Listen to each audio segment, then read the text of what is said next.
Friends, आज से हम लोग एप्लीकेशन ऑफ डेरिवेटिव्स के चैप्टर का सॉल्यूशन करेंगे। ठीक है, तो सबसे पहले आप ये जान लीजिए कि एप्लीकेशन ऑफ डेरिवेटिव्स में कितने चैप्टर आपको पढ़ने हैं। ओके, ठीक है, और कितने मार्क्स के क्वेश्चन आपके एग्जाम में पूछे जा रहे हैं, है ना, कितने क्वेश्चन पूछे जा रहे हैं, ये सब का हम लोग जान लेंगे। ठीक है, इसके बाद हम लोग फर्स्ट चैप्टर को सॉल्यूशन करेंगे। ठीक है, तो पहले समझ लेते हैं जी application of derivatives. First chapter का है आपका रेट ऑफ चेंज।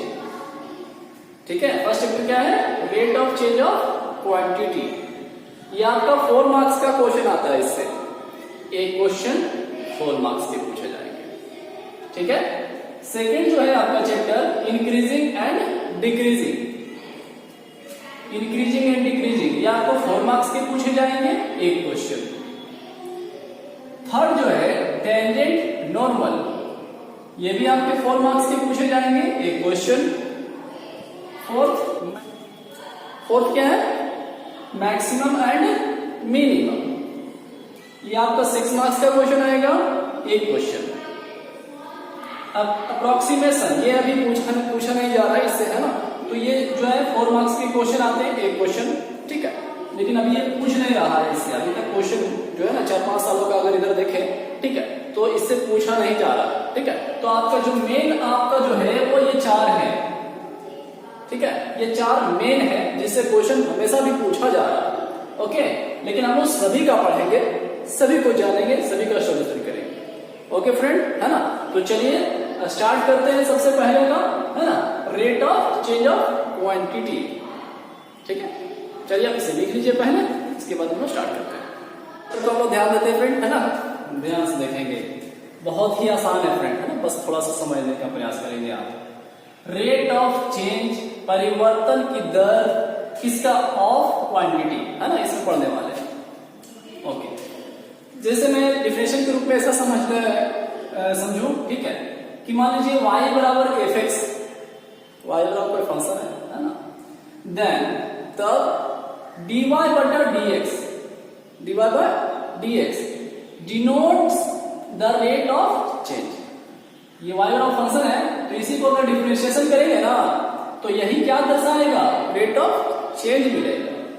ठीक है, rate of denotes the rate of change, okay, of y पर फंक्शन था, इसी को डिफरेंशिएशन करेंगे तो इसी को बोलेंगे rate of change of y। किसके रिस्पेक्ट में कर रहे हो, x के रिस्पेक्ट में, तो बोलते हैं rate of change of y with respect to x। क्वेश्चन करेंगे आपको आसान लगेगा, ठीक है, फिर भी थोड़ा सा आप इसमें समझने का प्रयास करिए। y बराबर फंक्शन है, इसे आप डिफरेंशिएशन कर रहे हैं तो क्या कहलाता है जी, rate of change. Rate of change किसका, y का विद रिस्पेक्ट टू x। ठीक है ना, एंड और इट्स वैल्यू एट x बराबर है। आप जब डिफरेंशिएशन कर लोगे तो रेट ऑफ चेंज हो गया, लेकिन अगर कोई पॉइंट दिया रहेगा, कोई वैल्यू दिया रहेगा, जैसे मैंने यहाँ पर दिखाया x बराबर 1, तो उस पॉइंट पर क्या रेट ऑफ चेंज वैल्यू मिलेगा उसका फाइनली हम लोग टच देंगे यहाँ पर। ठीक है, and its value at x बराबर 1, ये पॉइंट दिया रहेगा फ्रेंड, क्वेश्चन में करेंगे हम लोग, x बराबर 1 इज डिनोटेड बाय। अगर मुझे पॉइंट दिया रहेगा तो कैसे निकालेंगे, तो जो dy बाय dx आप वैल्यू निकालेंगे ना, डिफरेंशिएशन करेंगे ना, जो रेट ऑफ चेंज मिलेगा वहां पर x के प्लेस पर a का वैल्यू आप पुट कर दीजिएगा। डिफरेंशिएशन करेंगे वहां पर x का वैल्यू आप अगर दिया रहेगा, पॉइंट मेंशन किया रहेगा, तो आप उस पर कोई वैल्यू पुट कर देंगे। ठीक है, जैसे आप एक क्वेश्चन से शुरू समझ लीजिए, एग्जाम्पल, है ना, फिर एग्जाम हम लोग क्वेश्चन करेंगे। ठीक है, जैसे आप इस तरह समझने का प्रयास करेंगे कि मान लीजिए एक सर्कल है। ओके, सर्कल है, सर्कल मेन रूप से डिपेंड क्या करता है, रेडियस पे, है ना, रेडियस होगा तभी तो उसका सर्कल ड्रॉ कर पाएंगे। तो अगर मैं बोलूं कि एरिया ऑफ सर्कल क्या होता है जी, सिंपल बता रहा हूं, एरिया ऑफ सर्कल का फॉर्मूला क्या होता है, तो आप बोलते हैं सर पाई आर स्क्वायर। ठीक है, कितना होता है, पाई आर स्क्वायर। अभी सिंपल बात कर रहा हूं, तो मैंने बोला कि यह सर्कल है, इसका रेडियस मेन होता है ना, जब रेडियस होगा तभी सर्कल ड्रॉ कर पाएंगे। ठीक है, तो ये डिपेंड किस पर कर रहा, रेडियस पे। ओके, जब हम इसे डिफरेंशिएशन करेंगे बात करें, ठीक है। तो हम इसे डिफरेंशिएशन करेंगे आर के रिस्पेक्ट में, लिखेंगे यहाँ पर, अभी दिखा रहा हूं लेकिन लिखने की जरूरत नहीं पड़ेगा। Differentiating with respect to R, ठीक है, आर के रिस्पेक्ट दिख रहा है ना। हम लोग डिफरेंशिएटिंग कर रहे हैं विथ रिस्पेक्ट टू आर, ये लिखने की जरूरत नहीं पड़ेगा फ्रेंड, ठीक है ना। पहले थोड़ा सा समझाने की कोशिश कर रहा हूं। ये मेरा सर्कल है, उसके एरिया का फॉर्मूला ये होता है। अगर मैं इसे डिफरेंशिएट करूं तो क्या लिखेंगे, डी ए बटा डी आर, है ना, क्योंकि आर के रिस्पेक्ट कर रहे हैं, तो डी ए बटा D R is equal to D बटा डी ए, सॉरी आर के रिस्पेक्ट कितना, पाई आर स्क्वायर। ओके, कोई दिक्कत तो नहीं है। आप इसे और अच्छे से लिख सकते हो, डी ए बटा डी आर बराबर पाई तो आपका कांस्टेंट है, पाई आप बाहर कर देंगे, कोई दिक्कत नहीं।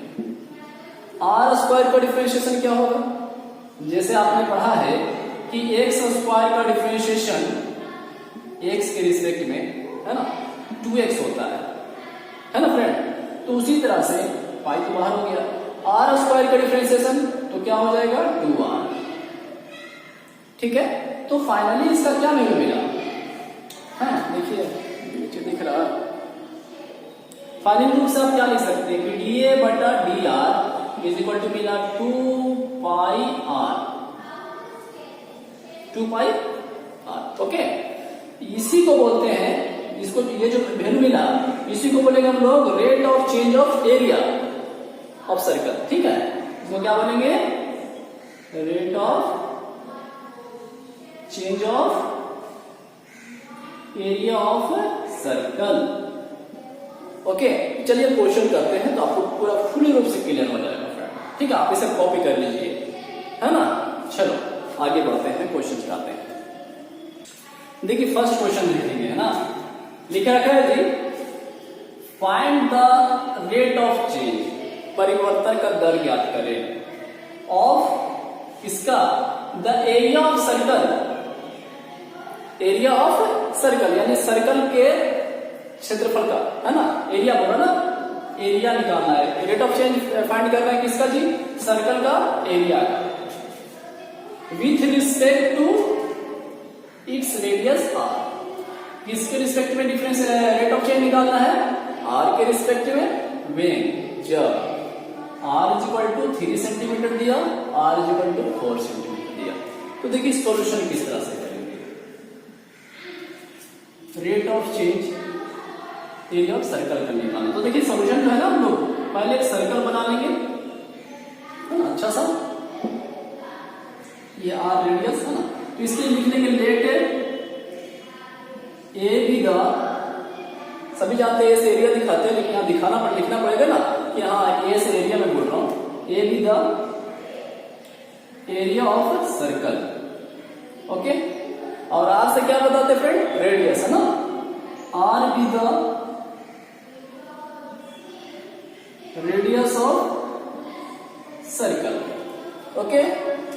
सिंस हम लोग सभी जानते हैं कि एरिया का जो फॉर्मूला होता है वो पाई आर स्क्वायर होता है सर्कल का, और इसी का रेट ऑफ चेंज फाइंड करने बोल रहा है, हाँ, find the rate of change of the area of circle, circle के एरिया, ओके।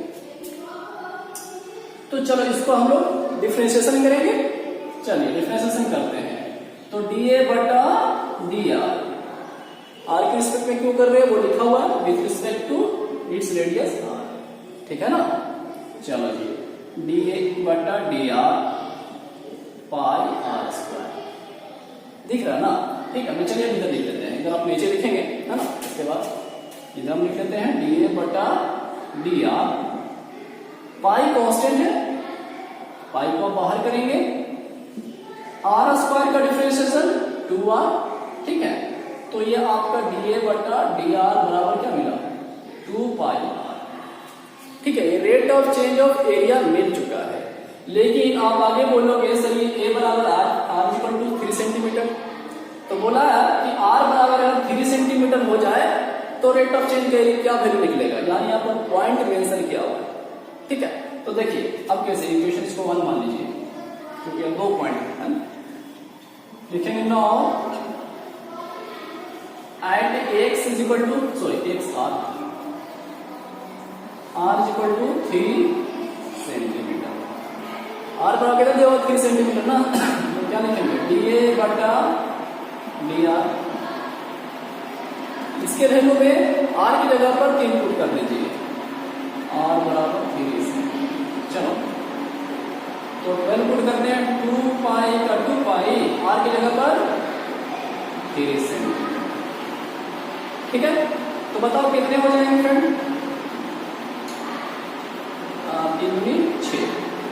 6 पाई सेंटीमीटर।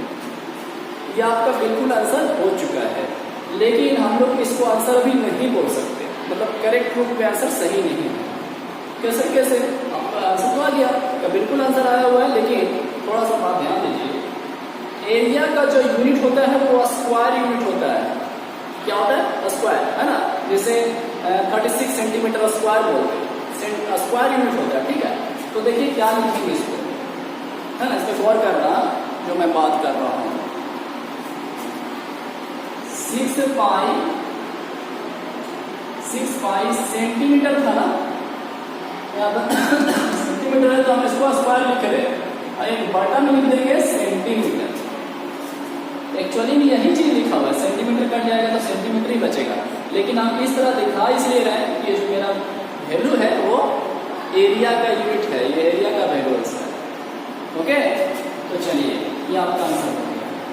अब ये तो मैंने फर्स्ट ए के लिए बता दिया, अब बी के लिए क्या करेंगे, इसी क्वेश्चन में पुट कर देंगे, बी का बनाएंगे आप, लिखेंगे नाउ एट एक आर बराबर कितना 4 सेंटीमीटर। समझे बात को, 4 सेंटीमीटर पुट कर देंगे, कितना 4 पाई सेंटीमीटर स्क्वायर बटा सेंटीमीटर हो जाएगा। ठीक है ना, मैं उम्मीद करता हूँ कि आप बनाएंगे। ओके, चलिए नेक्स्ट क्वेश्चन पे आते हैं। आप इसे अच्छे से लिखे तो लिख लीजिए। चलिए जी, सेकेंड क्वेश्चन ध्यान से देखिए। हाँ, लिखा है द वॉल्यूम ऑफ क्यूब, यहाँ किसकी बात कर रहा है? क्यूब की बात कर रहा है, यानी घन। Okay, the volume of cube is increasing at the rate of 8 centimetre cube पर सेकेंड। यानी कि ये क्यूब है, उसका जो वॉल्यूम है वो इंक्रीज कर रहा है, बढ़ रहा है। कितना? 8 सेंटीमीटर क्यूब पर सेकेंड, मतलब ये बदल रहा है, चेंज हो रहा है ना। ओके, आगे बोलता है हाउ फास्ट, कितना तेज या कितना तेजी से, is the surface area increasing. Find कर रहा हूं, ध्यान दीजिए। बोलता हाउ फास्ट, कितना तेजी से या कितना तेज, is the surface area increasing. जब वॉल्यूम बढ़ रहा है, मान लीजिए क्यूब है, ठीक है, क्यूब है, उसका पूरा वॉल्यूम बढ़ रहा है, अंदर बढ़ रहा है, ठीक है, तो क्या उसका सरफेस बढ़ेगा? नहीं। जैसे मैं दिखा दूं, आप इसका ग्राफ से देखें, ठीक है, surface area increasing when the length of an edge is 12 centimetre. ये तो पॉइंट लास्ट की बात है, पहले समझने का प्रयास करिए। ये क्यूब बनाते हैं,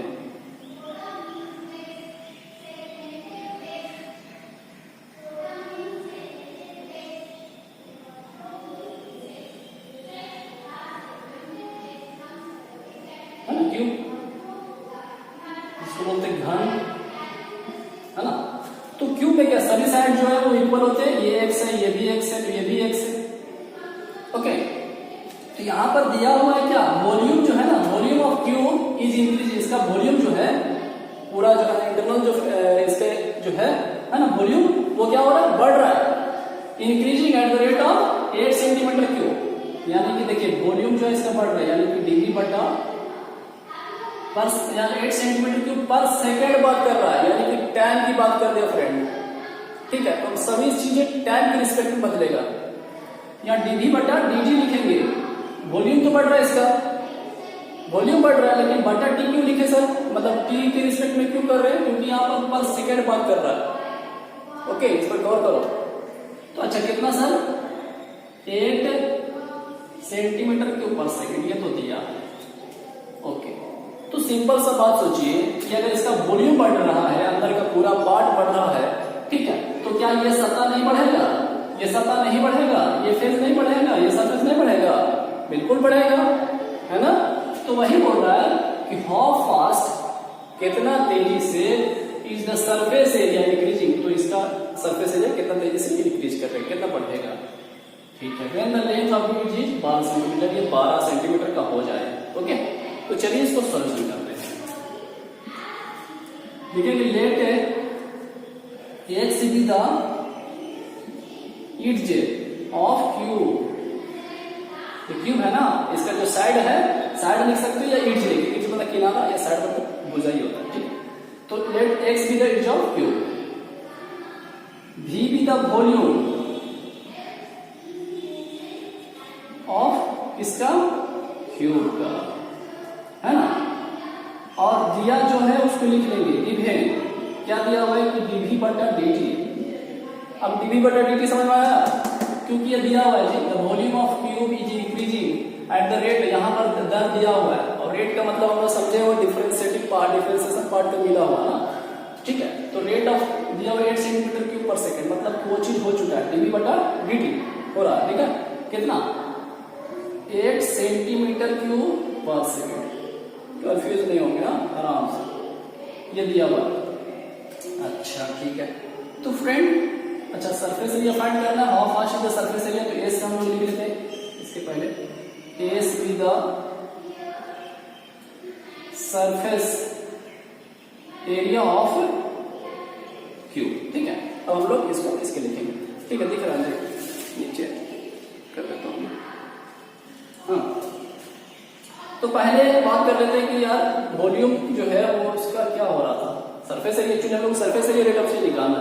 ठीक है, तो पहले लिखते हैं सिंस वॉल्यूम बराबर होता है एक्स क्यूब, साइड क्यूब, किसका, क्यूब का, क्यूब का वॉल्यूम का फॉर्मूला क्या है, एक्स क्यूब यानी साइड क्यूब, ओके, या इंच क्यूब वॉल्यूम। तो अगर इसे डिफरेंशिएशन करेंगे तो dv बटा dt बराबर कितना हो जाएगा, एक्स क्यूब का एक्स स्क्वायर, एक्स क्यूब का differentiation 3x square, 3x square, यहां लिखाएगा dx बटा dt। ये बात समझ में आया, क्यों, क्योंकि हम लोग जो डिफरेंशिएशन कर रहे हैं वो t के रिस्पेक्ट में, टाइम के रिस्पेक्ट में चेंज हो रहा है फ्रेंड, x के रिस्पेक्ट में नहीं हो रहा। तो जो डिफरेंशिएशन होने का तरीका वो तो हो गया, उसका रूल हो गया, लेकिन यहाँ पर x है और t के रिस्पेक्ट में कर रहे हैं, इसलिए dx बटा dt लिखा है। ओके, जैसे हम लोग डिफरेंशिएशन में बहुत सारे क्वेश्चन किए थे, है ना। dv बाय dt की वैल्यू मालूम है कितना जी, 8 सेंटीमीटर क्यूब पर सेकेंड बराबर 3x स्क्वायर dx बटा dt, वही रह गया। अब इसको बटा कर सकते हैं क्या, है ना, हम लिख सकते हैं 8 सेंटीमीटर क्यूब पर सेकेंड बटा 3x स्क्वायर बराबर dx बटा dt। ठीक है, ये मेरा निकला है, लेकिन एक्चुअली हम लोग को फाइंड जो करना है वो how fast the surface area, rate of change of surface area find करना है। ठीक है, दिख रहा ना, दिक्कत। हाँ चलिए, यहां हम एक बात लिखेंगे, सिंस सरफेस एरिया निकालना है मुझे, तो सरफेस एरिया का ठीक है, तो देखिए सरफेस एरिया का फॉर्मूला होता है जी 6 into side square, 6 into side square, side square, side मतलब x है, x है ना, साइड माने है x स्क्वायर, ये फॉर्मूला है जी, है ना। s मतलब सरफेस एरिया, और तो सरफेस एरिया का फॉर्मूला क्या होता है, क्यूब का 6x स्क्वायर। ओके, तो इसको डिफरेंशिएशन करो किसके रिस्पेक्ट में, t के रिस्पेक्ट में, क्योंकि सब चीज वॉल्यूम अगर इसका जो है वो टाइम के रिस्पेक्ट में चेंज हो रहा है, तो इसका सरफेस जो सतह है वो टाइम के रिस्पेक्ट में बदलेगा। तो चलो डिफरेंशिएशन करो, ds बटा dt, 6 का 6, x स्क्वायर का डिफरेंशिएशन 2x होता है, और यहाँ पर x है तो dx बटा dt, ds बटा dt बराबर 6×12x, और dx बटा dt हम लोग उसका वैल्यू निकाल चुके हैं ना फ्रेंड, dx बटा dt का वैल्यू कितना है जी, 8 सेंटीमीटर क्यूब पर सेकेंड, 8 सेंटीमीटर क्यूब पर सेकेंड बटा 3x स्क्वायर, 3x स्क्वायर, यहाँ वैल्यू पुट कर दिया। ठीक है, काटो जी, कटेगा, यस, एक x कट जाएगा, 3 चौके 12, तो क्या मिला, ds बटा dt बराबर 8 चौके 32, सेंटीमीटर क्यूब पर सेकेंड बटा में एक्स बचा था जी, एक्स। ठीक है, अब हम लोग फाइनली जो है वो एक्स बराबर जो ईट का वैल्यू दिया हुआ था 12 सेंटीमीटर है ना, देखिए क्वेश्चन पे ध्यान दीजिएगा। तो फाइनली पुट करेंगे ds बटा dt ईट जी, मतलब एक्स बराबर 12 सेंटीमीटर, तो 32 सेंटीमीटर क्यूब पर सेकेंड, तो ठीक है, बटा एक्स का वैल्यू यानी कि 12 सेंटीमीटर कटेगा। देखो 1 सेंटीमीटर कट जाएगा, स्क्वायर बचेगा यहाँ पे, हाँ, और 4 से कटेगा, 4 3 के 12 और 4 या ठीक 32। ओके, तो क्या मिला आपको फ्रेंड, 8 सेंटीमीटर स्क्वायर पर सेकेंड बटा 3। ओके, ये आपका फाइनल आंसर हो गया। ओके, ठीक है, आप इसे लिख लेंगे, है ना, अच्छे से लिखेंगे जी।